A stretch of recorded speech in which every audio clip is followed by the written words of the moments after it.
नमस्कार। स्वागत है आपका न्यूज लॉन्चर पर।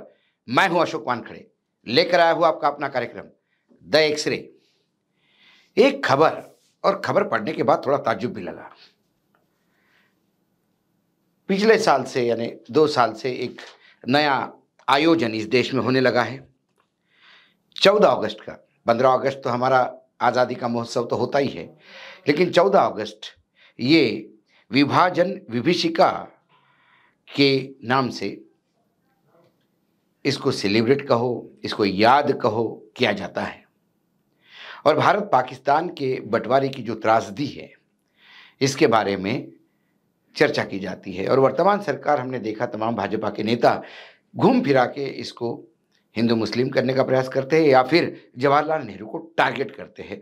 यहाँ तक कि योगी आदित्यनाथ ने यह कह दिया कि जब सैकड़ों हजारों हिंदू कट के ट्रेनों में आ रहा था पाकिस्तान से, तो यहाँ पे जश्न मन रहा था आज़ादी का। ऐसा जश्न किसी ने नहीं मनाया। थोड़ा इतिहास पढ़े और वस्तुस्थिति देखे तो आज़ादी की बाद जो पीड़ा उठाई है, इसलिए आज़ाद भारत होने के बाद भी भारत के सामने इतनी विभिन्न समस्याएं थी। उस समस्या से देश जूझ रहा था। दंगे थे, उससे जूझ रहा था। अनाज की कमी थी, उससे जूझ रहा था। देश आज़ाद होने के बाद सरकार हमारे पास थी, लेकिन हाथ में कुछ नहीं था।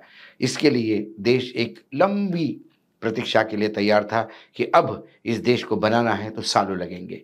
इसी बीच जब शरणार्थी भारत आने लगे, वो भी एक समस्या थी। और उसके लिए तत्कालीन नेता, चाहे जवाहरलाल नेहरू हो, चाहे महात्मा गांधी हो, वो तमाम लोग लगातार इसके लिए दिन रात मेहनत कर रहे थे। लेकिन चलो, क्योंकि ये दिन बनाया है इसलिए जाता है क्योंकि आपको जवाहरलाल नेहरू या तमाम कांग्रेस के पुराने सरकार को गाली देने का अवसर मिले, ऐसा ही लगता है जो लगातार वक्तव्य मैं देखता हूँ। लेकिन आज एक्सरे के नीचे मैंने जो खबर देखी वो ये थी कि प्राइम मिनिस्टर, प्रधानमंत्री नरेंद्र मोदी के नेतृत्व में भारत देश और योगी आदित्यनाथ मुख्यमंत्री जी के नेतृत्व में उत्तर प्रदेश सुरक्षित और शक्तिशाली है और ये तरक्की के राह पे है। ये बात आम में से कोई कहता तो समझ में आता। ये बात उत्तर प्रदेश के उप मुख्यमंत्री केशव मौर्य जी कह रहे थे। अब यही मौर्य साहब पिछले 4 महीने से, या पिछले जब से जून के नतीजे आ गए तब से लगातार योगी सरकार के खिलाफ फ्रंट खोले हुए हैं कि ये सरकार नहीं चल रही है, बाबू का काम कर रहे हैं, सरकार में लॉ एंड ऑर्डर नहीं है, सरकार में पिछड़ों के ऊपर अन्याय हो रहा है। तमाम रोज एक नया आरोप इस सरकार पे वो लगाते रहे जिसका वो स्वयं हिस्सा थे। इसके पहले भी जब योगी मुख्यमंत्री थे तो लगातार उनके ऊपर कटाक्ष करना, मंत्रिमंडल के बैठक में नहीं जाना, अयोध्या में कोई फंक्शन हो तो उसमें नहीं जाना, ये तमाम बातें वो करते आ रहे थे क्योंकि उन्हें बार बार ये लग रहा था कि मुख्यमंत्री बनना एक्चुअली उनका सौभाग्य था। लेकिन उसके जगह योगी आदित्यनाथ बन गए और वो डिप्टी मुख्यमंत्री बनाए गए। 5 साल निकालने के बाद में तो वो चुनाव तक हार गए, लेकिन दिल्ली की कृपा से फिर उन्हें उप मुख्यमंत्री बनाया गया। तो दिल्ली के इशारों पे ये लगातार योगी आदित्यनाथ के ऊपर चेक लगाए बैठे थे। जब ये इंसान एकाएक योगी जी की बढ़ाई करने लगे मोदी जी के साथ, तो कुछ ना कुछ लगता है दाल में काला है। उन्होंने अपने भाषण में कहा कि विभाजन विभीषिका के समय के अखबार के लेख को पढ़ो, फोटो को देखो, लेकिन ये मात्र एक दिन का संकल्प नहीं है या एक दिन उन लोगों को श्रद्धांजलि देने का नहीं है। ये संकल्प लेने वाला दिन है कि फिर कोई पाकिस्तान भारत से अलग होने की सोचे भी न मन में। फिर उन्होंने कहा, प्रधानमंत्री नरेंद्र मोदी के नेतृत्व में भारत देश और योगी आदित्यनाथ मुख्यमंत्री के नेतृत्व में उत्तर प्रदेश सुरक्षित और शक्तिशाली है।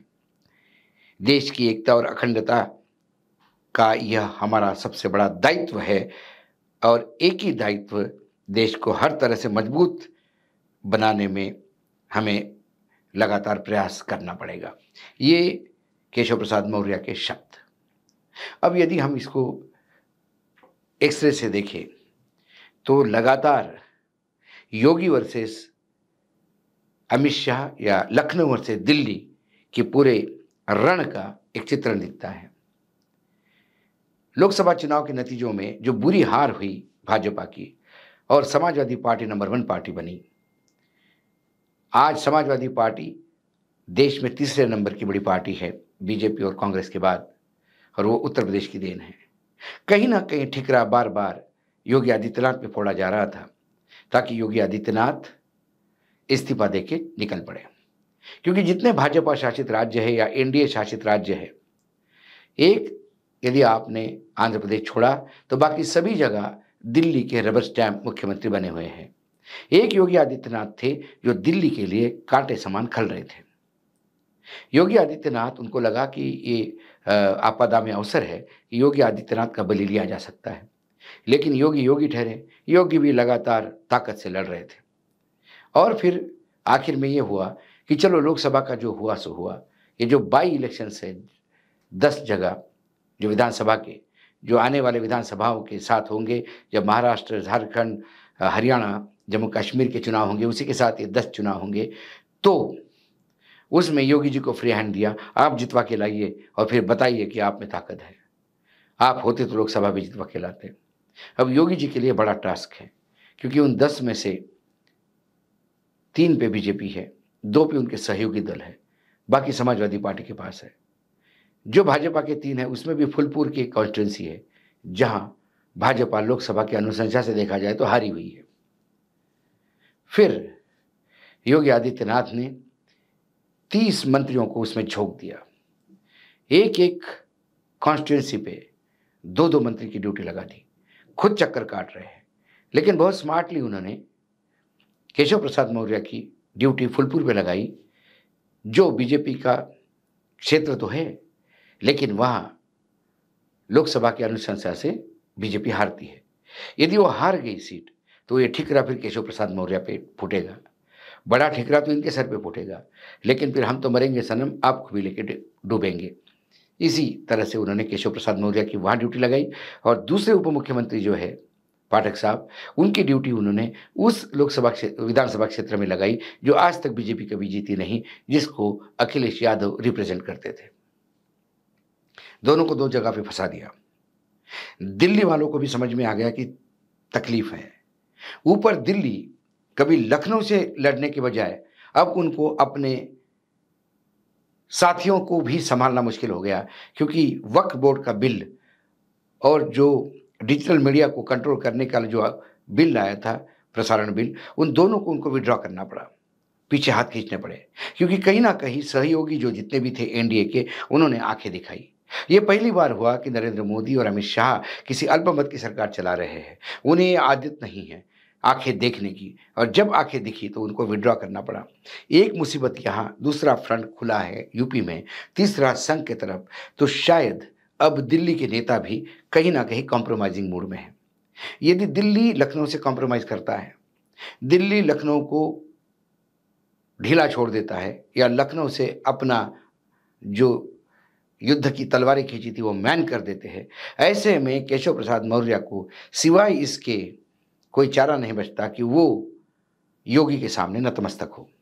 आज उनका ये जो भाषण था और जो योगी की प्रशंसा उन्होंने की, वो कई महीनों के बाद उनके मुंह से योगी के प्रति प्रशंसा सुनाई दी कि योगी के नेतृत्व में उत्तर प्रदेश मजबूत है।